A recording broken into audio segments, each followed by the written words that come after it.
I work for Thorn Lighting. We're probably one of the world's biggest lighting companies. We're business to business, so we supply professional customers, not to the domestic market.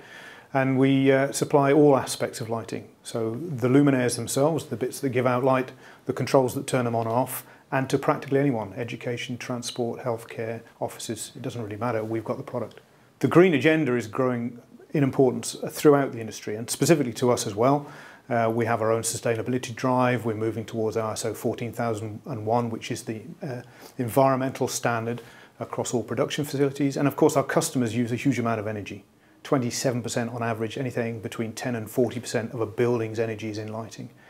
Most customers focus on cost, but in the last 5 years, we've seen big improvements in their focus on energy efficiency. And of course, that leads to carbon reduction. Our organisation offers all sorts of products, luminaires and lighting controls. So luminaires, you can be more efficient, more light out of the same unit, and lighting controls is simply about turning the lights off when nobody requires them, and that's the biggest energy saving you can give. Legislation changes are a big part of our business. Obviously, as a professional organisation, we need to make sure we're up to speed, but we also drive some of the legislation, so we work with EU and UK governments to make sure the legislation not just saves energy, but provides the lighting that make people feel more comfortable, more healthy, work more efficiently, and that's quite important. We work with the public sector, we work with the private sector as well. Public sector, we might take examples like Transport for London, where we practically halved their energy for lighting. We put in lighting controls and modern up-to-date luminaires, and we cut their carbon footprint in that space by something like 40%, so that was fantastic.